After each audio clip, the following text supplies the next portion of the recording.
Chapter 2. A Proposed Methodology. In an honest pursuit of an answer to the above question, it is logical to start off by finding out what Muhammad's claim was, peace be upon him.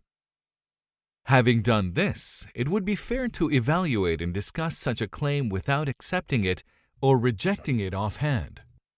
Such an acceptance of or rejection of Muhammad's truthfulness should only follow the analysis and overall evaluation of the salient arguments, facts, and questions pertaining to the issue. The claim. Reference to the Qur'an, to the sayings of Muhammad, peace be upon him, and to historical material consistently indicate that Muhammad, peace be upon him, claimed to be God's prophet and messenger to mankind, that the Qur'an was not of his own making, and that what he preached, Islam, was divinely and not humanly inspired. The critique. In evaluating the above claim, there seem to be two possibilities. First, that this claim was a truthful one. Second, that this claim was not a truthful one, that is, a fabrication. If the first possibility is accepted, whether by revelation or by reason or by combination thereof, then the question of Muhammad's true prophethood is settled. If, however, the second possibility is still open, how could it be objectively verified or refuted? Only two possibilities.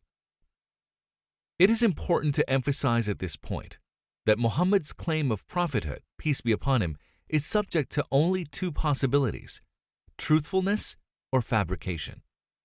It may be contended that many critics of Islam do not use the term fabrication to refer to Muhammad's claim of prophethood. It may be added also that they talk and write about Muhammad, peace be upon him, with considerable respect and admiration, like many other great men and heroes, is the mere fact that they say or imply that Muhammad was a great social reformer and a remarkable composer of an influential book, the Qur'an. Is this sufficient to infer that they do in fact accuse Muhammad, peace be upon him, of not being a truthful man, that is, that they impute dishonesty to him? Without beating around the bush, it should be said in all candidness that it does not matter how nicely, diplomatically, or courteously the ideas are stated. What really matters are the logical implications of these statements.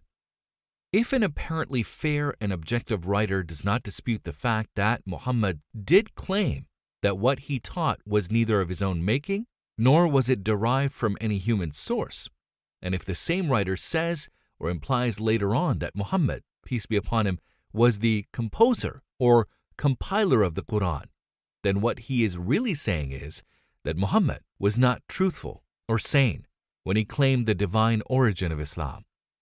This questioning of Muhammad's personal integrity and truthfulness, peace be upon him, can still be done in the most nice, courteous, yet misleading manner.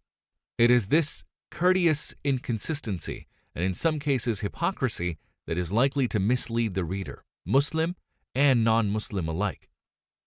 Diplomacy or public relations type of statements are no substitute for candid, objective, and rigorous research in a subject as important as the present one. But why fabricate? If the researcher was to avoid the above courteous inconsistency, he would then assume either of the two possibilities, truthfulness or dishonesty, and seek all evidence that may verify or refute his assumption. Since these two possibilities are contrary to each other, it makes little difference which one may be assumed to initiate the analysis. For the convenience of presentation, it may be useful to see if the assumption of possible fabrication can be substantiated.